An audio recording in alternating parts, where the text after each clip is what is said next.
Magandang araw sa lahat. Ako si Dr. Renato Bagani at ngayon ay susuriin natin ang paksa, ang lihim na sangkap sa hapunan.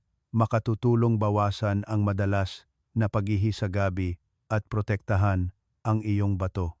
Nagtataka ba kayo kung bakit mula sa tila simpleng senyales tulad ng madalas na pag-ihi sa gabi, hindi mahimbing na pagtulog at pagkapagod, kapag nagpatingin kayo ay natuklasan na ang creatinine level ay tumaas na pala? Hindi ito isang bihira na kwento, mga kaibigan. Sa katunayan, maraming tao ang nagpapatingin lamang dahil sa mga banayad na sintomas tulad ng insomnia, pag-ihi sa gabi, at panghihina ng katawan. Ngunit kapag nakuha ang resulta ng laboratorio, nagugulat silang malaman na nagsimula ng humina ang function ng kanilang bato. Ang nakakalungkot, ang bato ay isang tahimik na organ. Hindi tulad ng ibang bahagi ng katawan, bihira itong magdulot ng matinding sakit sa maagang yugto. Patuloy itong tahimik na nagtatrabaho, nagsasala ng dugo araw-araw, hanggang sa kapansin-pansing humina ang kakayahan nito, saka pa lamang nagbibigay ng senyales ang katawan. Kaya, marami ang nagkakamali, na iniisip na sila ay malusog pa rin, at normal ang pamumuhay. Ngunit sa katotohanan, ang kanilang mga bato ay labis na nagtatrabaho sa mahabang panahon, at kapag lumabas ang mga senyales tulad ng madalas na pag-ihi sa gabi, pabalik-balik na pagtulog, bahagyang pamamaga o matagal na pagkapagod, mas mahaba na ang panahon na kailangan para sa pagbabago. Ngunit mga kaibigan, sa mismong pang-araw-araw na hapunan ng mga Pilipino, mayroong mga sangkap na napakapamilyar, simple, madaling mahanap, at hindi mahal na makakatulong sa katawan sa natural na paraan. Ito ay ang mga simpleng gulay na karaniwang lumalabas sa ating mga pagkain araw-araw. Kapag ginamit ng tama at wasto, ang mga gulay na ito ay makakatulong na maging mas magaan ang katawan, suportahan ang mas mahusay na panunaw, makakatulong sa mas mahimbing na pagtulog, at hindi direkta na mabawasan ang pasanin sa bato sa proseso ng pagtatapon ng dumi. Sa nilalaman ngayon, ibabahagi ko sa inyo ang 8 pamilyar na uri ng gulay na madaling lutuin tulad ng pagsasaing o paghalo sa ulam, na parehong pamilyar at madaling isama sa pang-araw-araw na buhay. Mas mahalaga, ipapaliwanag ko para maunawaan ninyo kung bakit kapaki-pakinabang ang mga gulay na ito at kung paano gamitin ang mga ito ng tama para sa mga nasa edad at matatanda. Pakiusap, pakinggan ninyo ang buong video dahil sa huling bahagi ay ibabahagi ko pa ang mga prinsipyo upang matulungan kayo na pagsamahin ng tama ang mga pagkain upang ang pagkain ay hindi lamang masarap kundi maging isang sustainable na paraan ng pangangalaga sa kalusugan. Kung sa tingin ninyo ay kapaki-pakinabang ang nilalaman na ito, paki-like at i-share sa inyong mga mahal sa buhay, lalo na sa mga interesado sa kalusugan ng bato. Maaari rin kayong mag-iwan ng komento upang malaman kung kasama ko kayo sa paglalakbay na ito upang mapanatili ang kalusugan. Ngayon, inaanyayahan ko kayong samahan ako upang tuklasin ang mga simpleng bagay na maaaring magbigay ng malaking halaga sa katawan simula sa ating pang-araw-araw na hapunan. Okay Vlog 1. Dahon ng kutsay, sheaves, makakatulong sa pagpapainit ng tiyan at pagbabawas ng pag-ihi sa gabi. Sa napakaraming pamilyar na gulay sa hapunan ng mga Pilipino, ang dahon ng kutsay ay isang pangalan na palagi kong gustong banggitin ng maaga, lalo na kapag nagpapayo sa mga tao na lampas 20 taong gulang. Hindi lamang ito isang simpleng sangkap sa pagkain, kundi isa ring simpleng ulam na angkop sa pangangatawan ng mga matatanda. Ang dahon ng kutsay ay may banayad na amoy, bahagyang anghang, ngunit kapag niluto ng tama, nagiging malambot, madaling kainin, at hindi nagbibigay ng pasanin sa digestive system, lalo na para sa mga may mahinang ngipin o mahina kumain. Ang nakakalungkot, maraming tao ang iniisip lamang na ang dahon ng kutsay ay nakakatulong sa pagpapainit ng tiyan at madaling tunawin. Ngunit hindi pa nila natutuklasan na kung gagamitin ng wasto, makakatulong din ito na mapabuti ang kondisyon ng madalas na pag-ihi sa gabi at hindi mahimbing na pagtulog. Ito ay isang napakakaraniwang problema pagkatapos ng edad na 55 na halos araw-araw kong nakikita sa aking pagpapayo. Mayroong mga nagbabahagi na bawat gabi ay kailangan nilang bumangon ng 2 hanggang 3 beses. Minsan ay nakakaramdam agad ng pag-ihi pagkatapos umidlip na nagiging sanhi ng putol-putol na pagtulog at pagkatapos ay nahihirapan ulit matulog. Pagkagising sa umaga, masakit ang ulo, pagod ang katawan, at matamlay ang espiritu. Kung magpapatuloy ang sitwasyong ito, hindi lamang ito nakakaapekto sa pagtulog, kundi nagiging sanhi din ng pagbabago-bago ng presyon ng dugo, paghina ng memorya, at kapansini-pansing pagbaba ng kalidad ng buhay. Sa tradisyonal na kaalaman, ang dahon ng kutsay ay itinuturing na isang pagkain na may mainit na katangian, na angkop para sa mga taong may malamig na tiyan, hindi regular na pag-ihi o madalas na nilalamig sa gabi. Sa aking pananaw, ang halaga ng dahon ng kutsay ay hindi sa pagpapagaling ng sakit, kundi sa kakayahan nitong lumikha ng isang mas komportableng digestive environment na hindi direkta na sumusuporta sa pagtulog at gabi-gabi na physiological habits. Gusto ko ring linawin upang maunawaan ninyo nang tama na ang dahon ng kutsay ay hindi gamot at hindi maaaring palitan ang paggamot kung mayroon ng malinaw na sakit tulad ng kidney failure, mataas na creatinine, o malubhang urinary disorders. Gayunpaman, sa pang-araw-araw na pagkain, ito ay isang simpleng ngunit may matagal na halaga ng suporta.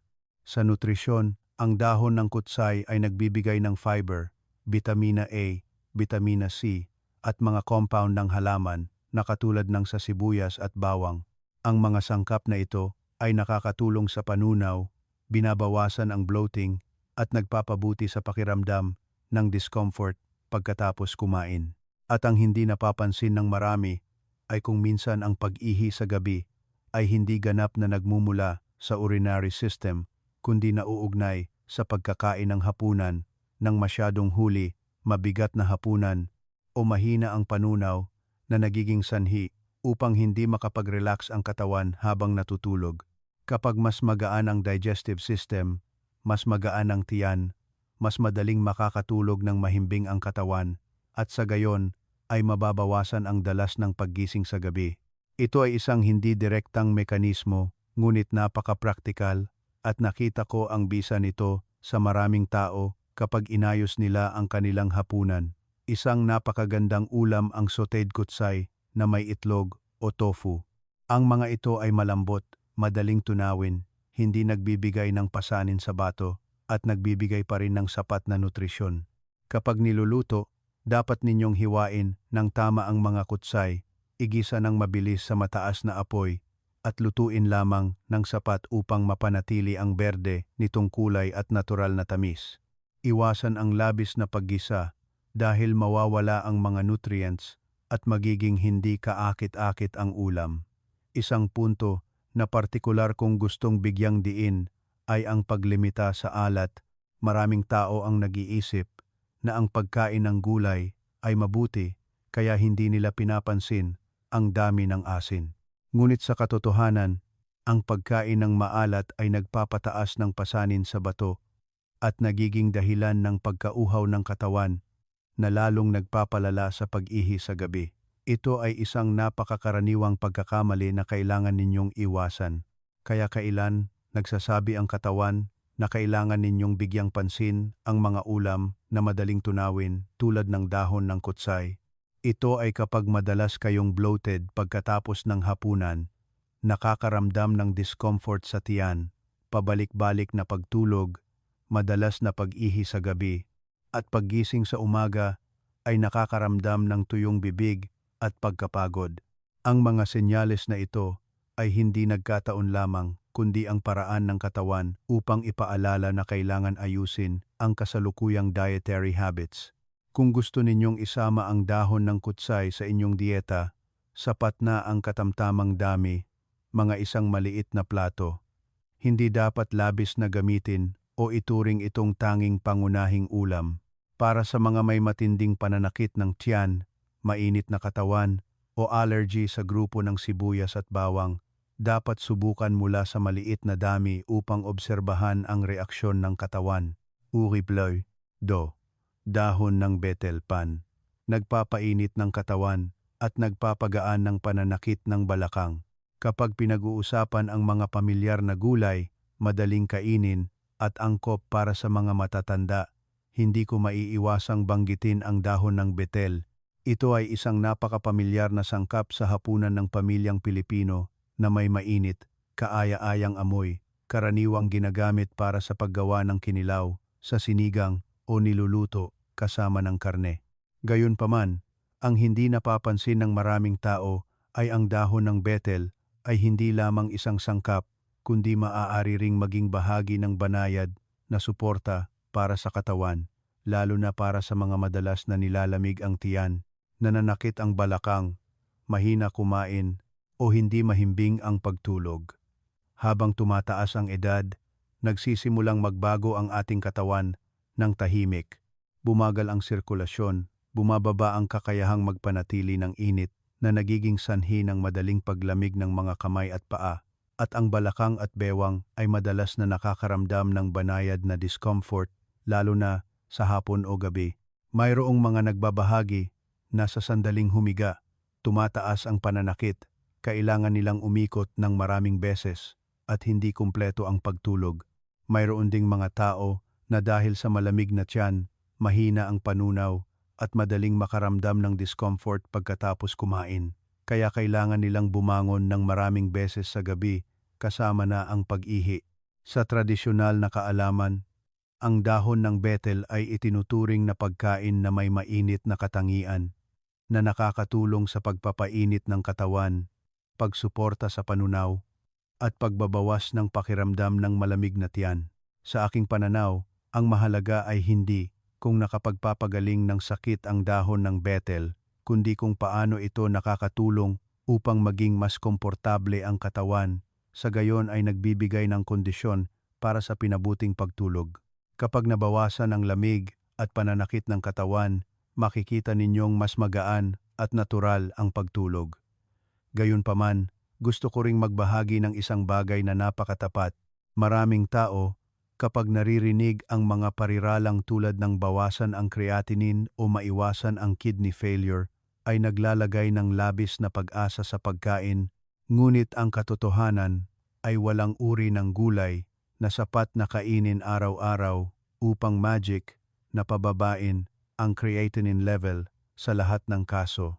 Ito ay isang sukatan na apektado ng maraming salik tulad ng dehydration, sobrang pagkonsumo ng protina, hindi naaangkop na paggamit ng gamot, impeksyon, pagbara ng urinary tract, o malubhang sakit sa bato. Sa makatuwid, ang mas tamang bagay na palagi kong gustong maunawaan ninyo ay ang isang light na dieta, mababa sa asin, madaling tunawin, kasama ang mga angkop na pagkain tulad ng dahon ng betel, ay makakatulong na mabawasan ang pasanin sa katawan at suportahan ang mas mahusay na pamumuhay. Ito ay isang mas sustainable at praktikal na diskarte kaysa sa paghahanap ng mabilis na solusyon.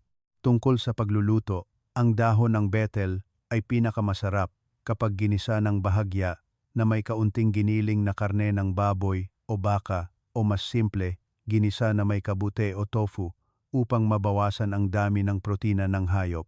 Ang ulam ay magiging malambot, mabango, at madaling tunawin na napakangkop para sa mga matatanda. Ang mahalaga ay kailangan ninyong limitahan ang paggamit ng paminta, sili, mantika, at lalo na ang asin o patis.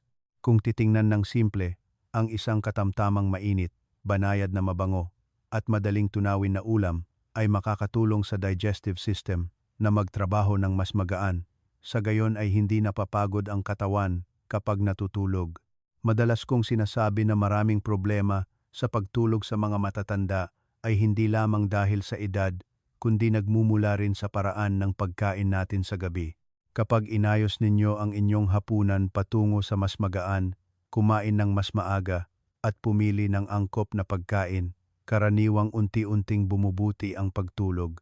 Ang dahon ng betel ay hindi isang magic solution, ngunit ito ay isang angkop na piraso sa isang balanse at matatag na pamumuhay. Gusto ko ring tandaan na kahit na mabuti ang dahon ng betel, hindi ito dapat gamitin ng labis at tuloy-tuloy. Ang mga taong may matagal na constipation, mainit na katawan o matinding ulcer sa tiyan ay dapat gumamit ng katamtamang dami. Sa nutrisyon, ang pinakamahalaga ay hindi isang partikular na ulam, kundi ang balanse at angkop na paraan sa pangangatawan ng bawat isa. Kung sa tingin ninyo ay kapaki-pakinabang ang pagbabahagi na ito, paki-comment ng 2 sa ibaba. Iyan ang simpleng paraan upang malaman kung interesado pa rin kayo at kasama ko kayo sa paglalakbay na ito upang mamuhay ng malusog at may kalidad araw-araw. Uri BLG. 3. Dahon ng balbas, pusa, cat's whiskers. Nagpapasigla ng panlasa at nagpapagaan ng digestive system. Sa susunod na bahaging ito, gusto kong ibahagi sa inyo ang tungkol sa isang napakapamilyar, murang dahon, madaling mahanap ngunit nagbibigay ng praktikal na halaga para sa pagkain at pagtulog. Ito ay ang dahon ng balbas pusa. Ito ay isang uri ng dahon na may kakaibang amoy. Mayroong nakakaramdam ng banayad at kaaya-aya. Mayroon namang hindi pa sanay sa una ay nakakaramdam ng bahagyang malakas. Gayunpaman, ang nakakatuwa ay habang tumatanda, mas maraming tao ang nagugustuhan ang mga natural na amoy na ito dahil nakakatulong ang mga ito na pasiglahin ang panlasa, bawasan ang pakiramdam ng pagkain ng paulit-ulit na ulam at banayad na painitin ang katawan. Para sa mga madalas na pagod, walang gana kumain, madalas na malamig ang tiyan, o madalas na bloated, ang balbas pusa ay isang napakagandang pagpipilian, lalo na kapag niluto bilang isang simpleng gisa sa hapunan. Mula sa aking aktwal na karanasan, mayroong isang tahimik ngunit napakakaraniwang dahilan kung bakit maraming matatanda ang hindi mahimbing ang pagtulog at iyon ay ang digestive system ay hindi na gumagana ng epektibo tulad ng dati. Maaari ninyong mapansin ito sa pamamagitan ng mga sintomas tulad ng mabagal na panunaw pagkatapos kumain, pananakit ng tiyan, pagdighay, o kahit bahagyang pagduduwal o walang lasa ang bibig na nagiging sanhi upang maging hindi masarap ang pagkain. Kapag humiga, tumataas ang mga discomfort na ito na nagpapahirap sa katawan na makapag-relax na nagre-resulta sa madalas na pagpapalit ng posisyon at pabalik-balik na pagtulog. Sa tradisyonal na kaalaman, ang dahon ng balbas pusa ay karaniwang ginagamit upang magpainit, sumuporta sa panunaw, at bawasan ang pakiramdam ng discomfort sa bituka, sa gayon ay nagiging mas komportable ang katawan. Gayunpaman, gusto ko ring magbahagi ng tapat upang maunawaan ninyo ng tama. May magtatanong kung nakakatulong ba ang dahon ng balbas pusa na pababain ang creatinine o sumuporta sa bato. Ang sagot ay walang ebidensya na nagpapatunay na ang pagkain ng balbas pusa araw-araw ay maaaring magpababa ng creatinine sa lahat ng kaso. Ngunit ang mas mahalaga ay kapag isinama sa isang angkop na dieta, makakatulong ang balbas pusa na maging mas magaan at mas madaling tunawin ang hapunan. Sa gayon ay makakatulong na mapabuti ang pagtulog, mabawasan ang ugali ng pagkain ng maalat, limitahan ang mga processed foods, at suportahan ang mas mahusay na kontrol sa blood sugar at blood pressure. At ang mga salik na ito ang mahabang panahong paraan upang protektahan ang bato. Ibig sabihin, ang isang maliit na dahon ay hindi kayang baguhin ang lahat, ngunit maaari itong maging bahagi ng tamang at sustainable na pamumuhay. Isang napakagandang ulam para sa inyo ay ang gisang balbas pusa na may kabute. Maaaring magdagdag ng kaunting hiniwang luya upang madagdagan ang init. Ang ulam na ito ay mabango, malambot, madaling nguyain, at napakangkop para sa maagang hapunan. Bilang karagdagan, maaari rin kayong maggisa ng balbas pusa na may kaunting karne ng baka, ngunit para sa mga kailangang limitahan ang protina ng hayop o mayroon ng malubhang sakit sa bato, inirerekomenda kong kumonsulta sa doktor tungkol sa angkop na dami. Sa siyentipikong pananaw, Ang balbas pusa ay naglalaman ng mga compound ng halaman na nagbibigay ng kakaibang amoy kasama ang isang tiyak na dami ng bitamina at antioxidants. Ang mga sangkap na ito ay hindi ginagawang gamot ang balbas pusa, ngunit nakakatulong sa pagkain na maging mas kaaya-aya, sumusuporta sa panunaw at nagpapabuti sa pakiramdam ng pagkain. Sa mga matatanda, kung minsan ang kakayahang kumain, tunawin ang pagkain at matulog ay isang napakahalagang pundasyon upang mapanatili ang kalusugan. Kaya kailan ninyo dapat bigyang pansin ang pagdaragdag ng mga ulam tulad ng balbas pusa.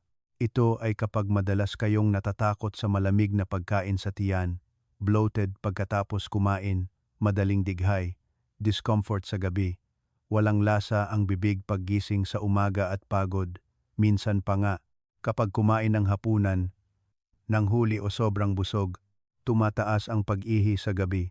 Ang mga senyales na ito ay nagpapakita na ang inyong hapunan ay maaaring hindi pa angkop sa inyong katawan. Sa kaunting pagbabago lamang tulad ng pagkain ng mas maaga, pagbabawas ng alat, pagdaragdag ng mabangong dahon na madaling tunawin, makikita ninyo ang malaking pagbabago sa pagtulog.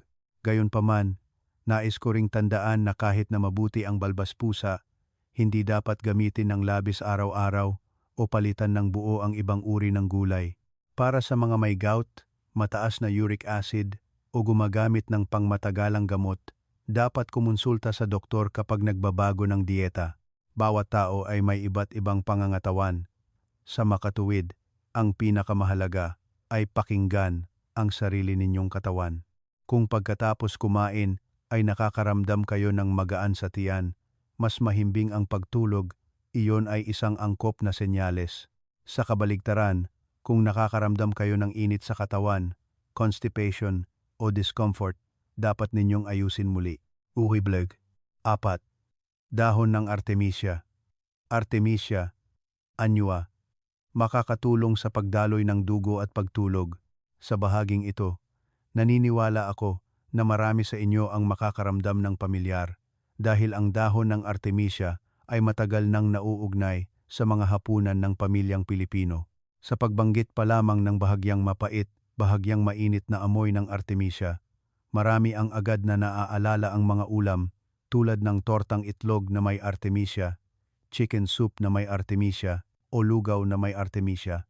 Gayunpaman, ang hindi napapansin ng lahat ay kapag niluto ng tama at sa katamtamang dami, ang Artemisia ay ganap na maaaring maging isang napakahusay na suporta para sa mga madalas na pagod, hindi mahimbing ang pagtulog at mabigat ang pakiramdam ng katawan sa hapon at gabi.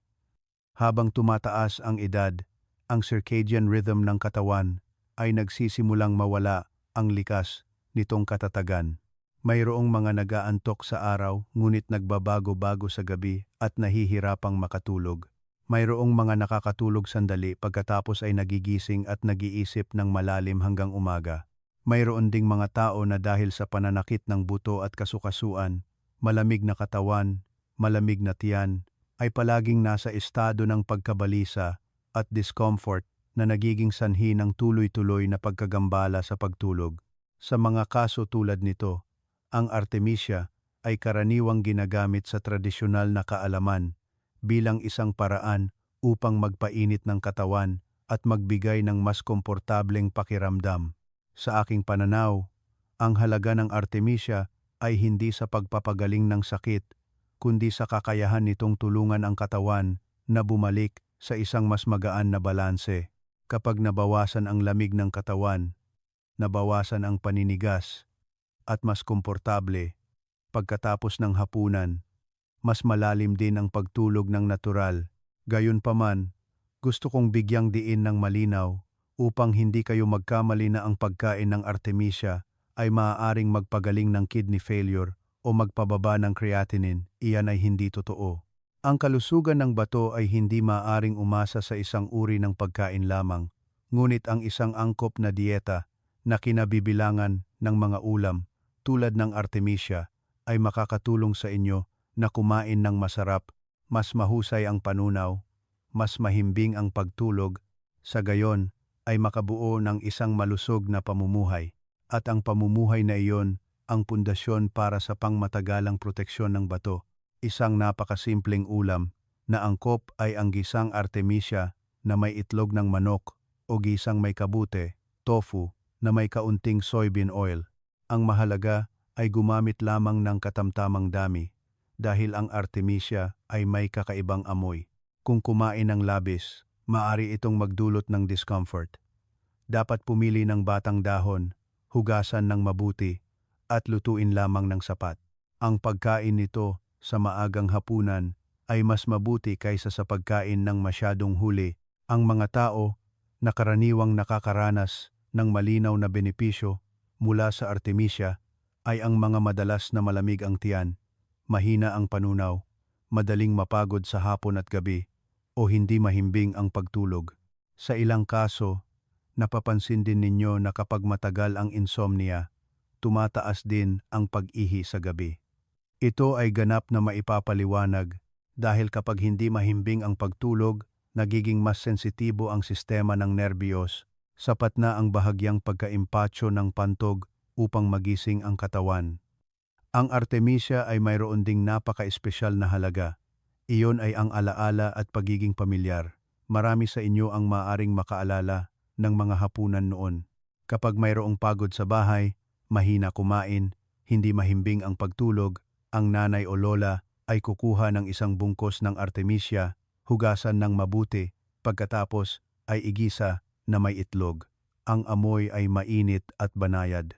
Pagkatapos kumain, nakakaramdam ng magaan ang katawan. Ang mga karanasang iyon ang nagiging dahilan upang ang artemisia ay hindi lamang pagkain, kundi bahagi rin ng isang napakasimpleng ngunit makabuluhang pangangalaga. Ang pinakamahalagang bagay tungkol sa artemisia ay hindi ang pagiging mahal o bihira nito, kundi ang pagiging napakapamilyar, madaling lutuin, at madaling isama sa pang-araw-araw na pagkain. Para sa maraming tao na lampas 60 taong gulang, mayroong isang uri ng tahimik na pagkapagod, hindi dahil sa mabigat na trabaho kundi dahil sa hindi kumpleto ang pagtulog. Walang gana kumain, mabagal na panunaw, at ang katawan ay palaging nasa banayad na discomfort. Mayroong mga tao na sa sandaling magbago ang panahon, hindi na sila makatulog ng mahimbing sa gabing iyon, madalas na umiihi, paggising sa umaga ay masakit ang ulo, tuyong mata, at pagod ang mga braso at paa. Sa mga sitwasyong tulad nito, ang mga ulam na may katamtamang init tulad ng artemisia ay makakatulong sa katawan na mabawasan ang lamig, mabawasan ang paninigas, sa gayon ay unti-unting bumubuti ang pagtulog. Gusto kong muling bigyang diin na ang pagpapainit ng katawan ay hindi nangangahulugang pagpapagaling ng sakit, kundi ang pagtulong sa inyo na makaramdam ng mas komportable, at ang ginhawang iyon ang pundasyon para sa pagtulog at pangmatagalang kalusugan. Isang angkop na ulam ay ang gisang artemisia na may itlog ng manok, lutuin ng hindi maalat, kaunting mantika, at kainin ng katamtaman. Bilang karagdagan, maaari ring igisa kasama ng kabute o yang tofu upang mabawasan ang pasanin sa panunaw. Alam kong marami ang sanay kumain ng maalat, ngunit para sa mga kailangang protektahan ang bato, ang pagkain ng maalat ay magpapataas ng pakiramdam ng pagkauhaw na humahantong sa pag-inom ng tubig sa gabi at nakagagambala sa pagtulog. Ang artemisia ay partikular na angkop para sa mga nakakaramdam ng malamig na kamay at paa, malamig na balakang o banayad na pananakit sa hapon at gabi. Kapag ang katawan ay nasa gayong discomfort, halos imposibleng makatulog ng mahimbing. Kung kailangang umikot ng magdamag dahil sa lamig o sakit, kahit na sapat ang oras ng paghiga, hindi pa rin talaga nakakapahinga ang katawan. Ang mga banayad na mainit na ulam tulad ng artemisia ay makakatulong sa katawan na mabawasan ang paninigas, mabawasan ang bigat, sa gayon ay magiging mas madali ang pagtulog. Gayunpaman, kailangan ko ring linawin na hindi dapat labis na gamitin. Ang mga taong may mainit na pangangatawan, constipation o problema sa atay at apdo ay dapat gumamit ng katamtamang dami. Kung sa tingin ninyo ay kapaki-pakinabang ang pagbabahagi na ito. Paki-comment ng 4 sa ibaba. Iyan ang simpleng paraan upang malaman kung interesado pa rin kayo at kasama ko kayo sa paglalakbay na ito upang mamuhay ng malusog at may kalidad araw-araw. Uri Belge. 5. Dahon ng dill, Anethum graveolens, nagpapababa ng bloating at sumusuporta sa digestive system. At ngayon, gusto kong ibahagi sa inyo ang tungkol sa isang napakapamilyar na dahon sa hapunan ng mga Pilipino na may banayad, kaaya-ayang amoy, na kapag niluto ay nagbibigay ng kaaya-ayang pakiramdam sa tiyan at katawan. Marami sa inyo, pagkatapos gamitin, ang nakapansin ng isang napakalinaw na bagay. Kapag mas magaan at mas madaling tunawin ang hapunan, mas mahimbing ang pagtulog at mas kaunti ang pag-ikot. Iyan ang dahon ng dill. Ang dill ay karaniwang kilala sa pagluluto ng fish soup, pag-steam ng seafood o pagpapabango ng mga ulam na madaling mag-amoy isda.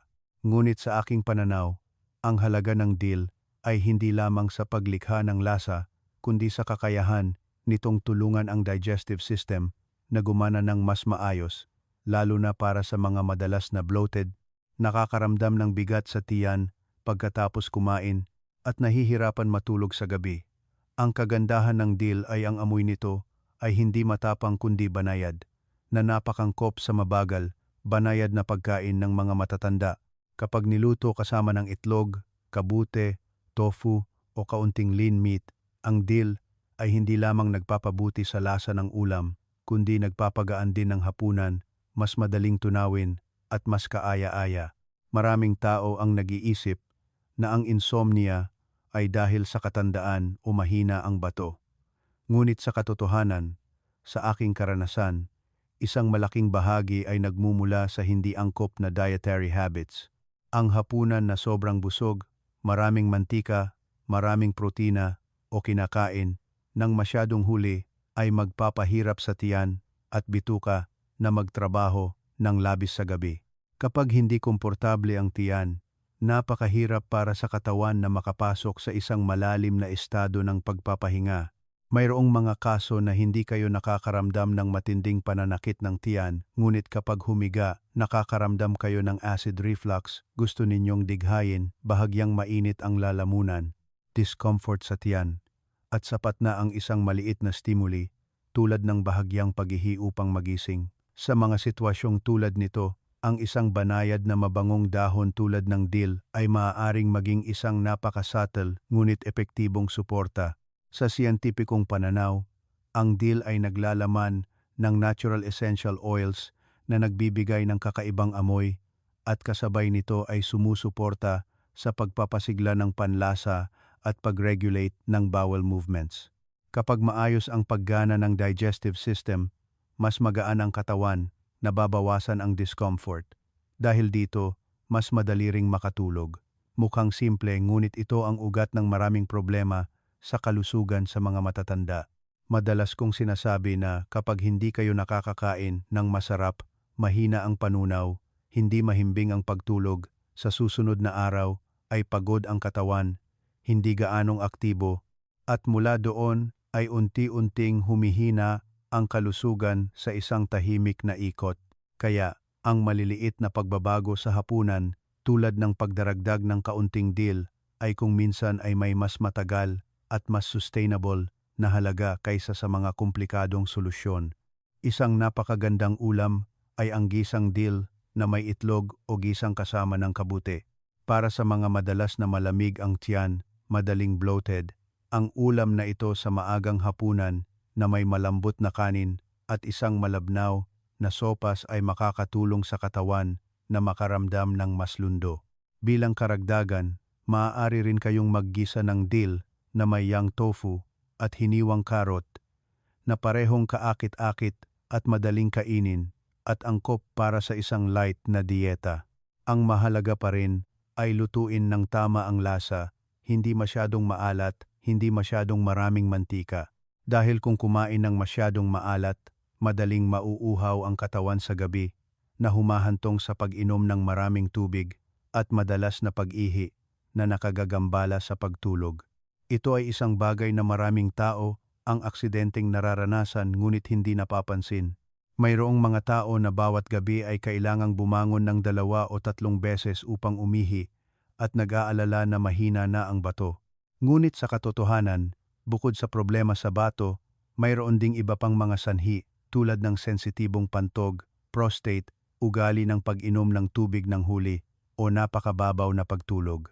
Kapag hindi mahimbing ang pagtulog, sapat na ang isang maliit na stimuli upang magising ang katawan. Kaya, ang pagpapagaan ng hapunan ay isang hindi direktang paraan upang mapabuti ang kondisyong ito. Ang DIL ay hindi gamot para sa pag-ihi sa gabi. Ngunit, kung nakakatulong ito sa inyo na madaling tunawin ang pagkain at mas mahimbing ang pagtulog, nakakatulong na ito ng malaki sa pagpapabuti ng gabi-gabi na pamumuhay. Ang senyales na dapat ninyong bigyang pansin ang mga ulam na sumusuporta sa panunaw tulad ng DIL ay kapag madalas kayong dighay, pagkatapos kumain, bahagyang bloated ang tiyan, discomfort kapag humiga, hindi tuloy-tuloy ang pagtulog, at paggising sa umaga ay nakakaramdam pa rin ng kabusugan sa tiyan. Sa mga kaso tulad nito, ang pagbabago sa isang light na hapunan, pagkain ng maaga, pagdaragdag ng simpleng gisang ulam na may DIL, ay maaaring magdulot ng kapansin-pansing pagbabago pagkatapos lamang ng ilang araw. Bilang karagdagan, isang napakakaraniwang ugali ay ang pag-inom ng tsaa o kape pagkatapos ng hapunan upang madaling tunawin ang pagkain. Ngunit sa katotohanan, ang mga inuming ito ay maaaring magdulot sa inyo ng mas madalas na pag-ihi sa gabi na nagpaputol-putol sa pagtulog. Sa makatuwid, bukod sa pag-aayos ng ulam, dapat ninyo ring suriin ang inyong ugali sa pag-inom ng tubig sa gabi. Uri, BLG. 6. Dahon ng basil, Ocimum basilicum, nagpapalamig, nagpapainit ng tiyan, at sumusuporta sa espiritu. At ngayon, gusto kong ibahagi sa inyo ang tungkol sa isang napakapopular na dahon sa pang-araw-araw na buhay. Maraming pamilya ang nagtatanim nito sa harap ng kanilang bahay, na parehong madaling gamitin at nagbibigay ng pakiramdam ng pagiging pamilyar. Iyan ang dahon ng basil, isang uri ng gulay na may banayad na amoy at bahagyang anghang. Kapag niluto, nagbibigay ito ng napakaaya-ayang pakiramdam, lalo na para sa mga madalas na malamig ang tiyan, bahagyang nilalamig at hindi stable ang pagtulog. Ang basil ay pamilyar na sa mga ulam tulad ng bihon, pansit o fresh vegetables. Ngunit iilan lamang ang nakapansin na kung igigisa kasama ng kabute, tofu o kaunting lean meat, ito ay isang napakagandang ulam para sa mga matatanda. Ang kakaiba sa basil ay ang amoy nito na banayad, hindi masyadong matapang, na kapag kinain ay nagbibigay ng pakiramdam na magaan at mainit sa tiyan, napakangkop para sa mga madalas na bloated, mabagal ang panunaw, o nakakaramdam ng pagkabalisa sa gabi. Habang tumataas ang edad, ang ating nervous system at digestive system ay nagiging mas sensitibo. Sapat na ang isang hindi angkop na pagkain upang maging sanhi ng pagbabago-bago sa magdamag at hirap sa pagtulog. Mayroong mga tao na kapag kumain ng maraming mantika ay nakakaramdam ng bigat sa tiyan. Mayroon namang kumain ng malamig na pagkain ay nakakaramdam ng banayad na discomfort sa tiyan. Mayroon ding mga tao na nag-iisip na sila ay nagkakaroon ng insomnia nang walang dahilan. Ngunit sa katotohanan, ang dahilan ay nagsisimula sa hapunan na sobrang matapang ang lasa, sobrang maraming stimulants, o kinakain ng masyadong huli. Sa aking pananaw, ang basil ay hindi gamot, kundi isang paraan upang ibalik ang hapunan sa isang natural na balanse. Ang isang gisang ulam na may basil, kaunting mantika, kaunting asin, at banayad na amoy ay makakatulong sa inyo na kumain ng masarap, hindi mapagod, sa gayon ay madaling lumipat ang katawan sa estado ng pagpapahinga. Sa siyentipikong pananaw, ang basil ay naglalaman ng natural na aromatic compounds at antioxidants na nakakatulong sa pagpapasigla ng gana at pagpapagaan ng digestive system. Gayunpaman, gusto kong bigyang diin ng malinaw na hindi ito nangangahulugang ang basil ay maaaring magpagaling ng sakit sa bato o palitan ang paggamot. Ang halaga nito ay nasa pagsuporta sa isang malusog na pamumuhay at hindi isang solong solusyon para sa mga matatanda. Ang mga tila maliliit na bagay ay napakahalaga. Kapag kumain kayo ng masarap, mas mahusay ang panunaw, mas mahimbing ang pagtulog, ang presyon ng dugo, blood sugar, at espiritu ay may posibilidad na maging mas stable sa paglipas ng panahon. At ang matatag na katatagan na iyon ang tunay na kapakipakinabang para sa pangmatagalang kalusugan, isang ulam na madalas kong inirerekomenda sa inyo na subukan ay ang gisang basil na may kabute. Kailangan lamang ng kaunting ginawang bawang upang bumango. Kung sa tingin ninyo ay hindi angkop ang bawang, maaari itong laktawan. Bilang karagdagan, ang gisang basil na may tofu ay isa ring napakagandang pagpipilian dahil ang ulam na ito ay malambot, madaling kainin, hindi nakakapagod, at partikular na angkop para sa mga mahina kumain. Mayroong isang katotohanan na gusto kong ibahagi ng tapat. Marami sa inyo ang madalas na nakakarinig ng mga sabi-sabi tulad ng pagkain ng dahon na ito ay makakawala ng pag-ihi sa gabi. Ang pagkain ng dahon na iyon ay makakapagpababa ng creatinine. Pagkatapos ay naglalagay ng labis na pag-asa doon. Naiintindihan ko ang pag-aalala kapag kailangan bumangon ng maraming beses sa gabi o kapag hawak ang hindi magandang resulta ng laboratorio. Ngunit ang kalusugan ay hindi dumadaan sa shortcut. Ang pag-ihi sa gabi ay maaring magmula sa iba't ibang sanhi at ang creatinine level ay lalong apektado ng maraming salik tulad ng function ng bato, dami ng kalamnan, hydration status, at kasalukuyang ginagamit na gamot. Walang uri ng gulay ang makakatugon ng lubusan sa mga problemang iyon.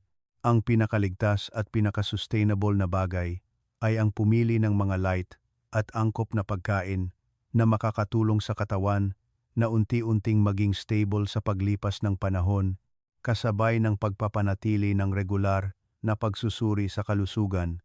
Dapat din ninyong bigyang pansin ang mga senyales na nangangailangan ng maagang konsultasyon. Kung bukod sa pag-ihi sa gabi, lumabas din ang mga sintomas tulad ng pamamaga ng paa, matagal na pagkapagod, hirap sa paghinga, pangangati, mahina ang gana, pagduduwal, madilim na ihi, o matagal na may bula sa ihi, hindi dapat mag-atubili. Ang mga senyales na ito ay hindi maaaring malutas sa pamamagitan lamang ng pagbabago ng ulam. Sa kabaligtaran, kung ang pangunahing problema ay bloating, hirap matulog, banayad na pagkabalisa, at hindi angkop na dietary habits, ang pag-aayos ng hapunan sa mga ulam tulad ng basil ay isang napakagandang direksyon na subukan. At kung sa tingin ninyo ay karapat-dapat isagawa ang nilalaman na ito, pakiiwan ng komento na 6 sa ibaba ng video. Iyan ay hindi lamang isang senyales para malaman kung nakikinig kayo, kundi isang maliit na pangako sa inyong sariling kalusugan. Uri Blal 7. Bata at sariwang, dahon ng alugbati, Malabar spinach. Solusyon sa problema sa constipation at pagkabalisa ng katawan. Kung sa tingin ninyo ay kapakipakinabang ang mga pagbabahaging ito, pakiiwan ng 1 sa section ng komento upang malaman kung talagang nakakatulong ang nilalaman na ito sa inyo. Dahil ang huling 2 uri ng dahon na ibabahagi ko ay karaniwang napakapamilyar sa hapunan ng pamilyang Pilipino, lalo na sa mga tahanan na sanay kumain ng gulay sa bakuran, gusto ang pagiging sariwa, madaling tunawin, at nais na ang hapunan ay hindi na maging pasanin sa katawan, at ang susunod na uri ay ang bata at sariwang dahon ng alugbati. Kapag binanggit ang alugbati, maraming tao ang agad na naaalala ang mga pamilyar na ulam tulad ng niluto kasama ng alimango, hipon o upo. Ngunit sa aking pananaw, ang bata at sariwang alugbati kapag niluto ng maayos ay isa ring napakagandang ulam na isasama sa hapunan, lalo na kapag mabilis na igigisa na may bawang, kabute o tofu. Ito ay isang malambot, malamig, madaling lunukin na dahon na napakangkop para sa mga may mahinang ngipin, mabagal kumain, at ang digestive system ay hindi na kasing lakas ng dati. Ang pinakamahalagang bagay tungkol sa bata at sariwang alugbati ay hindi ang pagiging komplikado nito kundi ang pagbibigay nito ng banayad na pakiramdam sa bituka, hindi nagiging sanhi ng panunuyo o bigat sa tiyan. Ang hapunan na may dagdag na alugbati ay karaniwang nagbibigay ng pakiramdam na magaan, kaaya-aya, at ang pakiramdam na iyon ay may malaking halaga sa mga matatanda. Gusto kong ibahagi ng tapat ang isang problema na maraming tao ang nararanasan, ngunit bihira nilang banggitin. Iyon ay ang matagal na constipation. Hindi lamang ito problema sa hirap sa pagdumi, kundi nagdudulot din ito ng maraming epekto tulad ng bloated na tiyan. Walang gana kumain, hindi mahimbing ang pagtulog, mabigat ang pakiramdam ng katawan, at madaling magalit. Mayroong mga kaso na ilang araw hindi makadumi, matindi ang pananakit ng tiyan, hindi mahimbing ang pagtulog sa gabi, at pagkatapos ay lumalabas ang pakiramdam ng mas madalas na pag-ihi dahil ang ibabang bahagi ng tiyan ay palaging nakakaramdam ng discomfort. Sa mga sitwasyong tulad nito, ang mga gulay na may soluble fiber, malambot at madaling tunawin tulad ng bata at sariwang alugbati ay makakatulong ng malaki. Kapag mas maayos ang paggana ng bituka, mas malambot ang dumi, mas magaan ang tiyan, mas madaling makapag-relax ang katawan sa gabi. At kapag nakapag-relax na ang katawan, mas malalim din ang pagtulog ng natural. Maraming tao ang hindi nag-iisip na ang constipation ay may kaugnayan sa pagtulog at pag-ihi sa gabi. Ngunit sa katotohanan, ang ating katawan ay isang mahigpit na konektadong sistema. Kapag nagkaroon ng problema ang isang bahagi, apektado rin ang ibang bahagi. Kaya, ang isang simpleng ulam tulad ng gisang bata at sariwang alugbati ay kung minsan ay nagbibigay ng benepisyo na higit pa sa inaakala natin. Hindi dahil sa nakapagpapagaling ito ng sakit, kundi dahil nakakatulong ito sa katawan na mabawasan ang pagkabalisa, mabawasan ang bigat, at maging mas komportable. Isang napakagandang ulam ay ang gisang bata at sariwang alugbati na may kabute o gisang kasama ng tofu. I-season ng napakagaan, maaari kayong magdagdag ng kaunting soybean oil o olive oil. Igisa ng mabilis upang ang gulay ay maluto lamang ng sapat upang mapanatili ang natural nitong lambot. Ang ulam na ito na may mainit na kanin ay napakasarap, lalo na para sa mga mahina kumain o bagong gumaling sa sakit. Gayunpaman, kailangan ko ring tandaan ang isang napakahalagang bagay para sa mga may sakit sa bato at kailangang mahigpit na kontrolin ang potassium, anumang uri ng gulay, kasama na ang alugbati, ay kailangan kalkulahin sa kabuuang diet. Hindi dapat gamitin ng basta-basta kapag mayroon ng underlying condition. Ang dietary habits ay kailangang batay sa buong larawan ng kalusugan at hindi lamang batay sa isang sabi-sabi. Maraming nagtatanong sa akin kung nakakatulong ba ang bata at sariwang alugbati na pababain ang creatinine. Sasagutin ko pa rin ng malinaw at pare-pareho na walang uri ng gulay ang makapaggarantiya na mapababa ang sukatan na ito sa lahat ng tao. Ngunit ang mas sigurado ay kapag kumain kayo ng sapat na gulay, nabawasan ang constipation, mas nag-diet ng light foods, mas mahimbing ang pagtulog, uminom ng tubig ng tama, at kontrolado ang underlying conditions, mas sustainable na susuportahan ang katawan at bato. Sa madaling salita, ang bata at sariwang alugbati ay hindi solusyon, kundi isang maliit na bahagi lamang sa tamang pamumuhay. At ang pamumuhay na iyon, ang tunay na pundasyon. Ang senyales na dapat ninyong bigyang pansin, ang mga malalambot na gulay tulad ng bata at sariwang alugbati ay kapag madalas kayong nahihirapan sa pagdumi, kailangan ng maraming puwersa. Pagkatapos kumain ay nakakaramdam ng bigat sa tiyan, mapait ang bibig, hindi mahimbing ang pagtulog, at paggising sa umaga ay hindi nakakaramdam ng magaan ang katawan. Para sa mga matatanda, ang panunaw, pagtulog, at pagdumi ay laging may matibay na kaugnayan sa isa't isa. Kapag apektado ang isang bahagi, nahahatak din ang buong araw-araw na pamumuhay. Kaya, huwag maliitin ang pagpili ng angkop na gulay para sa hapunan. Mayroong mga tao na regular pa rin kumakain ng gulay ngunit niluluto naman ng sobra, maraming mantika, na nagiging sanhi upang mawala ang likas na pagiging sariwa nito at kapag kinain ay nagiging mabigat sa tiyan. Napakakalungkot nito. Para sa bata at sariwang alugbati, ang pinakamahusay na paraan ay ang igisa ng mabilis, kaunting mantika at season ng light. At para sa mga matatanda, kung minsan ang pakiramdam ng ginhawa pagkatapos kumain ay mas mahalaga pa kaysa sa pagiging komplikado ng pagluluto. Uriblig, bata at sariwang dahon ng kamote. Sweet potato leaves, isang banayad na pagpipilian para sa light na hapunan. At ang huling uri ng dahon na gusto kong ibahagi sa inyo ngayon ay may sariling kakaibang katangian. Hindi ito masyadong prominente o madalas na binabanggit tulad ng ibang gulay, ngunit gusto ng maraming tao dahil sa pagiging banayad nito, madaling kainin, at napakangkop para sa isang light na hapunan. Iyan ang bata at sariwang dahon ng kamote. Ang dahon ng kamote ay matagal ng pamilyar sa nilagang may giniling na karne na malambot at matamis, karaniwang ginagamit para sa mga may sakit o bagong gumaling.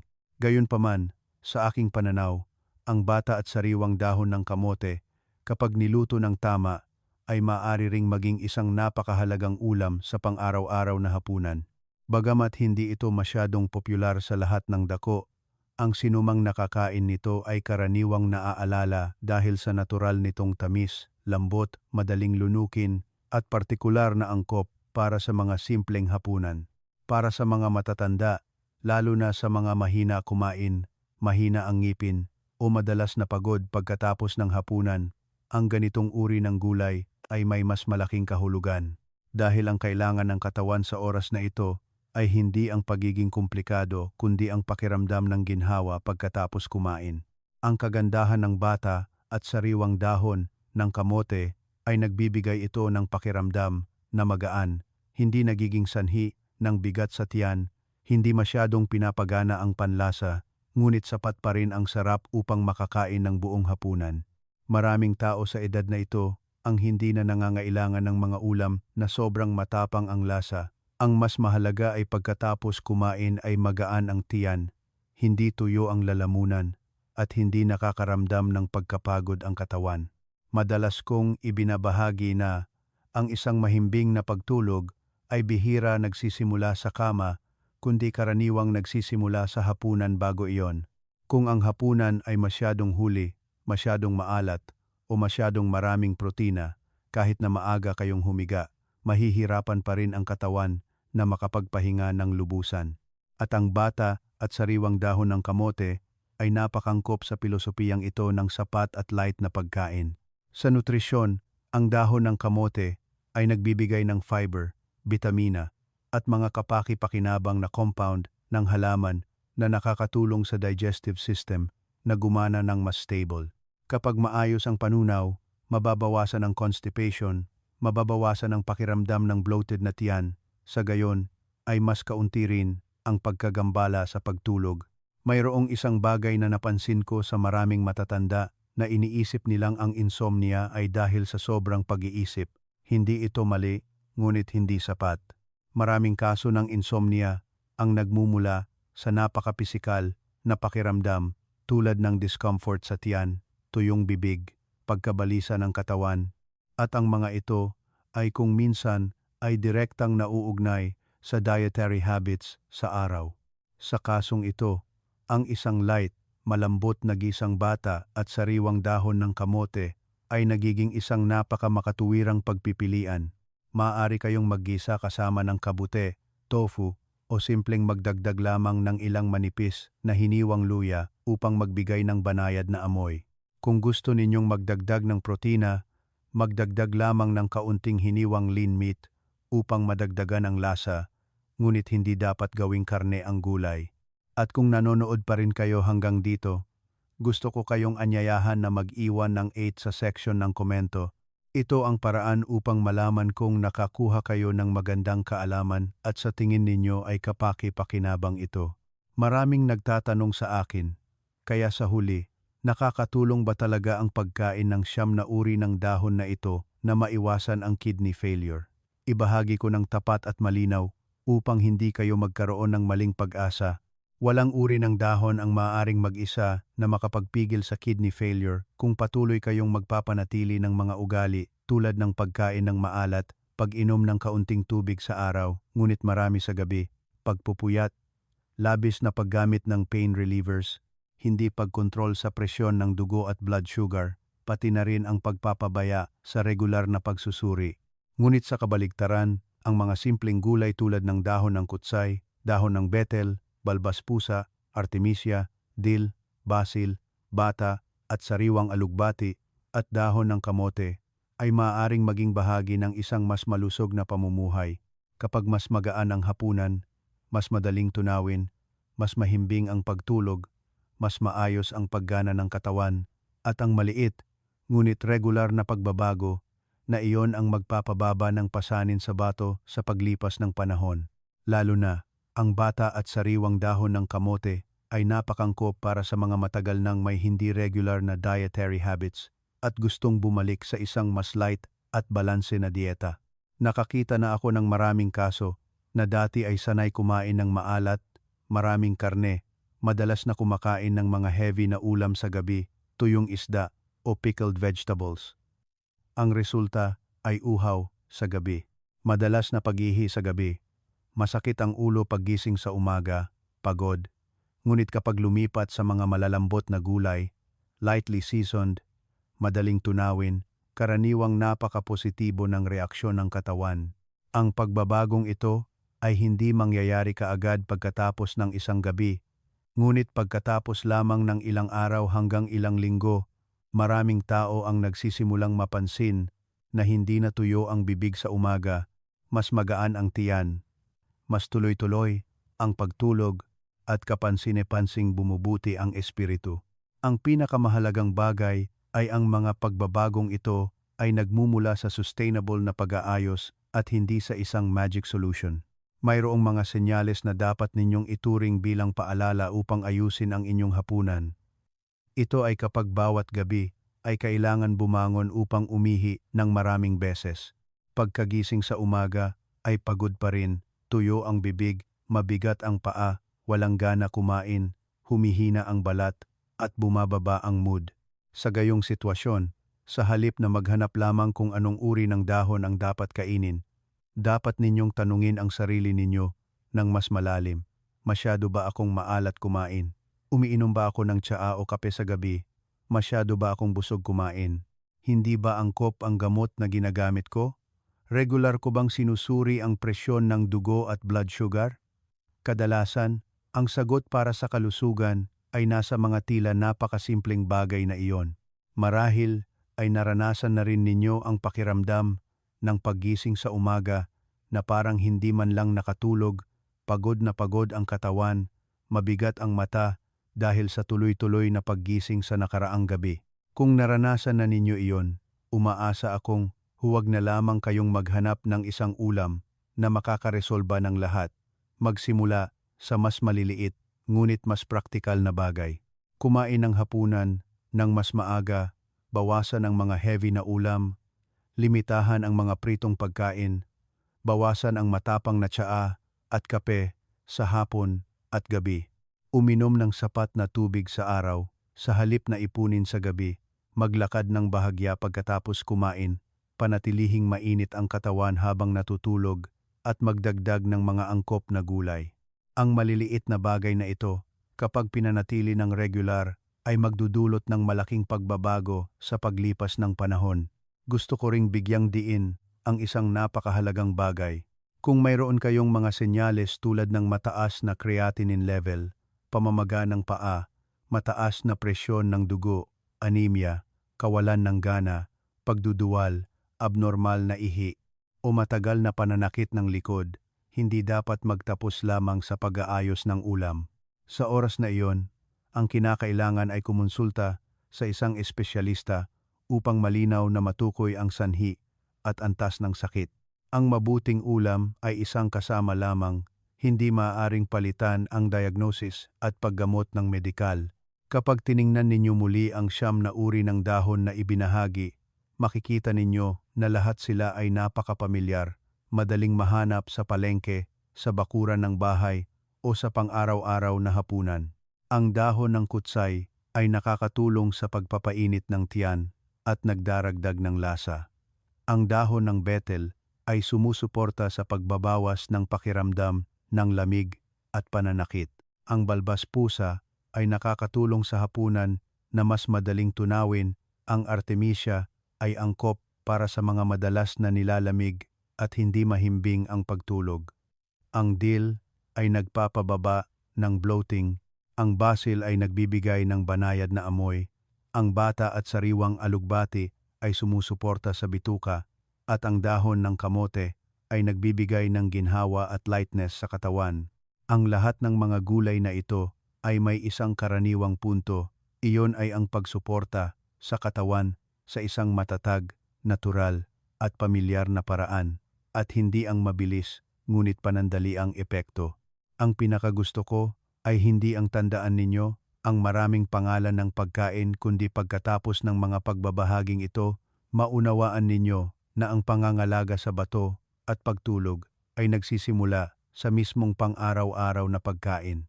Huwag maghintay hanggang lumala ang resulta ng laboratorio bago mag-alala.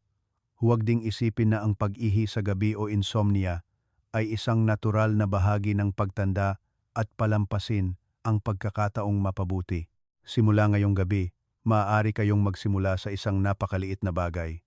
Pumili ng isang angkop na dahon, lutuin ng simple, kumain ng mas maaga, isison ng mas lightly, at kumain ng sapat. Pagkatapos ay maglakad ng bahagya ng ilang minuto, pagkatapos ay magpahinga. Kung gagawin lamang ito ng ilang araw, makakakuha kayo ng pinakamalinaw na sagot mula sa inyong sariling katawan, hindi mula sa mga advertisement, hindi rin mula sa mga sabi-sabi, kundi mula sa mismong pagtulog sa gabi. Ang bilang ng paggising, ang pakiramdam ng magaan o mabigat sa tiyan paggising sa umaga, kung sa tingin ninyo ay kapaki-pakinabang ang mga pagbabahaging ito, paki-share sa inyong mga mahal sa buhay, lalo na sa mga may problema rin sa pag-ihi sa gabi, insomnia o kalusugan ng bato. At umaasa rin ako na makakatanggap ng feedback mula sa inyo tungkol sa mga ulam na sinubukan ninyo o gusto ninyong matuto pa. Salamat sa inyong oras sa pakikinig. Naway palagi kayong makakain ng masarap, makatulog ng mahimbing, magaan ang espiritu, at bawat umaga ay makaramdam ng bahagyang mas magaan ang katawan kaysa kahapon.